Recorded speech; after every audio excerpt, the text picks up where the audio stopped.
بسم اللہ الرحمن الرحیم السلام علیکم کیا حال ہے ہمارے بھن بھرا سارے ٹھیک ٹھاک ہو شیف آصف تسانی خدمت حاضر ہے الحمدللہ اج میں تساں ایک ریسیپی شیئر کرساں کہ جڑی ہے تساں خود بنائی نا بالکل ہمارے طریقے نال انشاءاللہ میں امید ہے کہ تساں کی پسند سی ہے نا ریسیپی شروع کی ہے سب تو پہلے میں جڑا نا چکن کندی ہے ود بون تے اس نے بعد پھر پیاز بایا گرم مسالہ بایا تے نال بایا کوئی 3-4 گلیاں وچ بائیاں تھومے نہیں جڑا نا بناساں میں چاول وائٹ پلاؤ رائس جڑا نا الحمدللہ امید ہے کہ تساں کی یہ ریسیپی ہماری پسند ہے سی جڑا نا گرم مسالہ بایا ثابت تے نال بایا پیاز نے تقریباً بوٹا پیاز نے بایا تے نال 3-4 گلیاں بائیاں تھومے نہیں تھوڑا وچ باساں پانی تے اس نے پہلے میں بناساں یخنی جڑا نا چکن نہیں رہنا یخنی بنائی تو پھر میں اس نے پلاؤ رائس بناسا انشاءاللہ امید ہے کہ تساں کی پسند ہے سی اگر تساں ریسیپی بنائی بالکل ہماری جس طریقے نال میں بنائی ہے اسی طریقے سے بنائی نا تو انشاءاللہ جے اگر پسند نہ آئے تو گل کریا جڑا نا میں تو ماشاءاللہ کھادے نے بنائے نے پہلے پھر ٹیسٹ ٹرائی کیتی ہے ماشاءاللہ پسند آئی ہے جڑا نا تساں بھی بنائی تو ضرور ٹرائی کریے انشاءاللہ تساں کی پسند ہے سی پانی میں اس نے وچ بایا ہوا ہے ڈبل تو مطلب کہ میں 2 بائیاں اس نے وچ چاول آنی کندیاں نساں بسمتی رائس ہے پرانے والا وہ میں بایا تقریباً 2 دینی ڈبیاں رہنا تے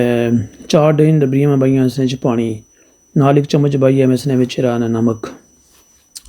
ساری یخنی تقریباً ساری تیار ہے الحمدللہ تکو ماشاءاللہ جڑا نا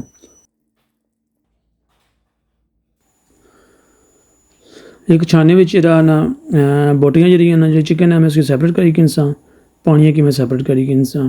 اس نے وچوں مسالے ساں کڈنے نہیں مسالے اس نے وچ رہن والا پیاز وغیرہ سارا کچھ چکنے وچ ہی رہن دینا وہ وچوں کڈنا ریموو نہیں کرنا بجائے اس بعد جو اور استعمال کرنے مسالے جڑا نا تھوڑے اور مسالے استعمال کرساں سی پر جڑے مسالے پے وہ وچوں میں کڈنا لگا یخنی خالی وچوں میں کڈساں کہ جڑے میں پانی باساں چاولاں وچ اس نے کہ پہلے اس کی پنساں جڑا نا مسالے پنی نا تو پھر اس کی باساں پانی کی ہے یخنی میں یہ یوز کرساں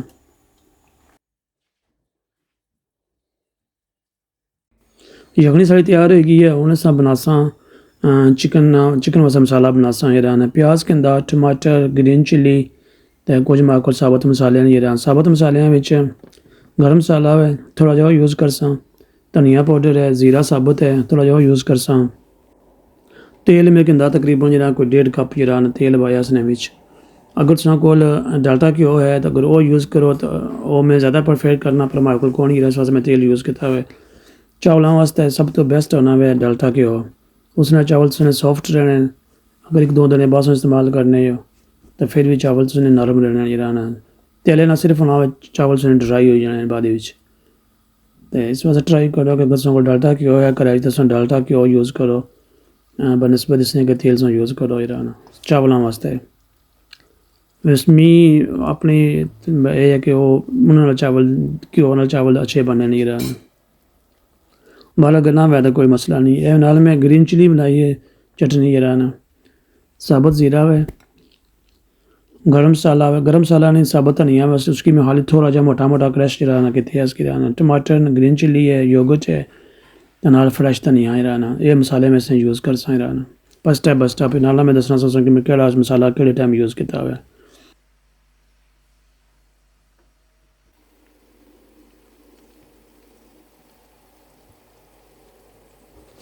پیاز ہے کہ زیادہ براؤن نہیں کرنا بس خالی جڑا اس کی تھوڑا جہا خالی کوک کرنا اس کی رہنا کوک بھی بالکل ٹلا ہویا ہوا ہے رہنا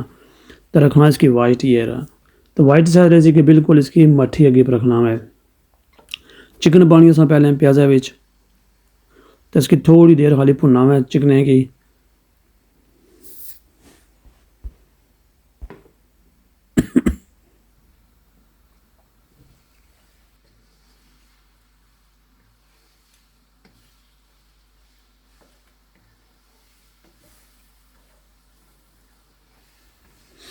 ہوں مسالے بنے مسالے میں سب تو پہلے بایا میں اس نے ثابت دھنیا اس کی میں موٹا موٹا جڑا دردرا جڑا اس کی کٹیا اس کی ثابت زیرہ اس کی موٹا موٹا کٹیا بالکل پاؤڈر نہیں بنانا مسالے نا گرین چلی چٹنی جی ہے نا گرین چٹنی یہ شاید تو پہلے اس طرح چاولوں میں نہ یوز کی اسی بڑے مزے چاول بننے نے اس طرح نا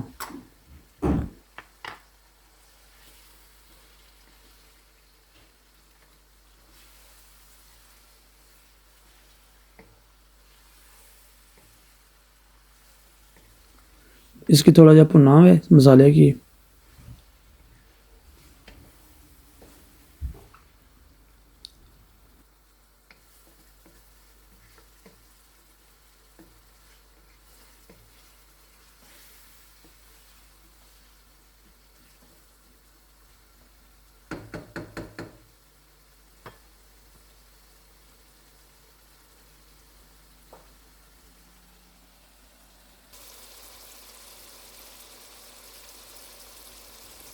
ہوں تقریباً جا ساری چکن تیل چھوڑے اس کا مطلب ہے کہ ساری چکن بھجی بھی ہے اس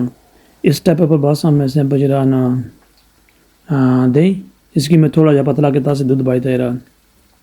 پلین دہی ہے زیادہ دہی کھٹا نہ یوز کرے پھر چاول تو کھٹے جیسا نہیں رہنا وہ مزہ نہیں کرے نا تو دہی کوشش کرے کریں دہی وے جمیا وہ وے یا تھوڑا جا دہی ہونا میٹھا دہی ہونا جا بالکل پلین دہی ہونا وہ یوز کرے اس کی میں خالی کوئی 2 منٹ خالی اس کی پون سانس کی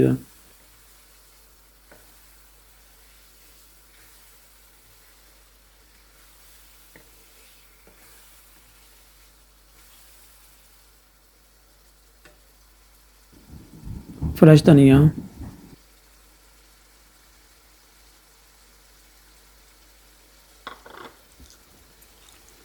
فریش ٹماٹر انہوں کی اینڈ پہ یوز کرنا ٹماٹر دھنیا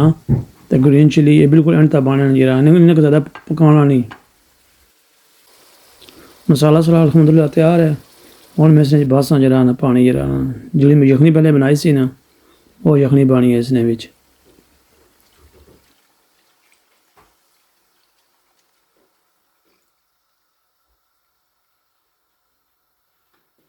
کوئی ادھا کپ نال میں پانی میں تھوڑے ایکسٹرا باساں جب کہیں پانی تھوڑا ڈرائی ہونا ہے یا یخنی بنانا تھوڑا پانی سکی جانا ہے وہ پانی پورا کرنے واسطے جا تھوڑا جہا میں تقریباً ادھا کپ میں پانی اور پایا اس نے ویسے تو جے اگر تصا چاول بنانے نا تھوڑے ڈاڈے جو صحیح پرفیکٹ کوکنگ ہوا ہے تو پھر تو پانی ڈبل بہت ہے جڑا میں تھوڑا ادھا پانی تھوڑا اور زیادہ پانی پایا نا اس میں تصا کی افیکٹ اینڈ پر جا کے دساں کیا وجہ سے گرین چلی تھوڑی مطلب بچائی گئی نہیں سن یہ بالکل اینڈ تک پائی کیونکہ ثابت رہے سن تو لک نائس لگ سی نہیں رہا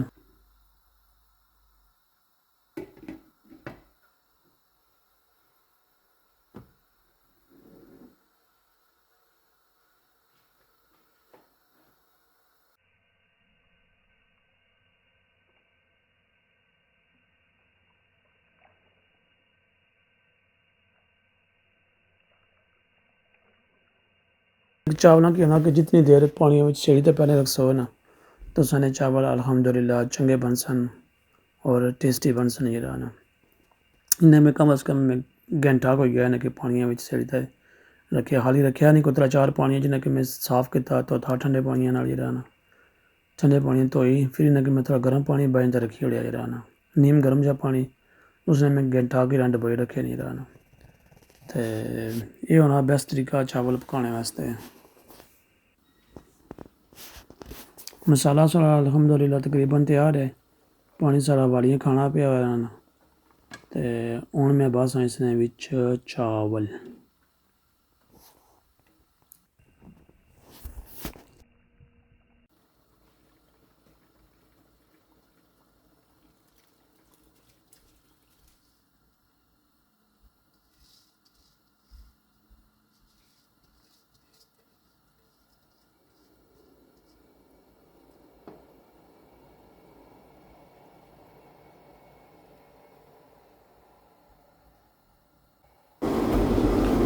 چاولوں کی مکس کری تو تھوڑی دیر دواساں پہلے انہیں کی والی تو پھر لاساں انہیں کی پانی تھوڑا ڈرائی ہو سی نا پھر لاساں انہیں کی دما یہ رہنا पानी शुक्र अल्हम्दुलिल्लाह किस तरह ड्राई होना शुरू हो गया यार तको माशाल्लाह रंग ना तको इन्होंने हूँ इन्हें गिलासा दमा लाने तो पहले इन्होंने थोड़ा जहा बस ना फ्रैश ग्रीन धनिया एक तो इसकी खुशबू सी दुआ इसना जरा कलर थोड़ा जहा खूबसूरती हुई जैसे क्योंकि चावल हमारे वाइट जरा ना तो अगर इन्हें थोड़ा ग्रीन कलर हो सी माशाल्लाह नाइस नाइस लुक नाइस लग सी रहा ना हूँ लासा इसकी दमा लाई तक कम अज़ कम इसकी को 15 तो 20 मिनट जरा ना इसकी रखसा भट्टी अगी पर तकरीबन साढ़े आधा घंटा का दमा लाया जरा ना तो को माशाल्लाह चावल सारे चावल बिल्कुल परफेक्ट तैयार हूँ इन्हें की पटना या पट्टी तकने कि सारे चावल किया जो बनते हैं जरा ना तो को माशाल्लाह जरा ना चावल पानी अगर तो तुम थोड़ा जहा सख्त रखना है ना तो फिर तो बिल्कुल मेजर करी ना पानी जितने से चावल उतना सा डबल करी वाला पानी जरा ना पर मैं थोड़ा जहा तकरीबन आधा कप ज़्यादा किया कि मिगी थोड़े जे जरा ना चावल होए हुए हैं ना जड़े ज़्यादा कुक होए हुए हैं थोड़े जे जरा ना वो चावल पसंद है हमारे बच्चों की भी पसंद नहीं रहा ना तो ये चावल खाने का तरीका मैं दसा कि कहीं ना कहीं बेस्ट तरीका नहीं खाने ना क्या है जरा ना अल्हम्दुलिल्लाह इतनी सोहनी खुशबू है इतना सोहना शक्ल है इन्हें जरा ना तो इंशाल्लाह उम्मीद है कि इसकी टेस्ट भी अच्छी हो सी जरा ना बनाई तो ज़रूर ट्राई करें कि अल्हम्दुलिल्लाह बिल्कुल डिफरेंट जी रेसिपी है ठीक है तो मसाले तकरीबन घरै विच होने सारे जरा ना एक बनाई तो ज़रूर ट्राई करें इंशाल्लाह उम्मीद है कि तुसां की चावल माड़े पसंद है तुसां की जरा ना अगर वीडियो पसंद आए तो यकीन करो हमारे तो कम अद्ध दी दाल लगी गई है हाली इस कांडी बनाने वास्ते जरा ना वैसे तो 15-20 मिनट या आधे घंटे ही बंदा तैयार करी किन्ना पर वीडियो बनानी है ना उस वेले थोड़ा जहा एक्स्ट्रा टाइम लगी जना तकरीबन हर चीज़ का ख्याल करना पैना जरा ना तो अल्हम्दुलिल्लाह उन्हें ट्राई करने हैं ना कि जरा तो तकने चावल माड़े किए जे बनते हैं जरा ना शक्ल तो माशाल्लाह सोहनी है जरा ना इंशाल्लाह उम्मीद है कि इसकी टेस्ट भी अच्छी हो सी उन्हें रखने टेबल पर तो मैं तुसें दसना कि इन्होंने चावलों की खाना किस तरह है चावल तो तुम खाने रहने सरप्राइज तुम हमारे तरीके बनाए तो खाए ना तो इंशाल्लाह तुम इंजॉय कर सो जरा ना चावल नाल मैं चम्मच रखी है पर मैं चम्मच ना यूज़ करन लगा जोड़ा शुरू मैं दसिया पानी में थोड़ा जहा एक्सट्रा पाया वो मैं दसना कि मैं किएं पाया सी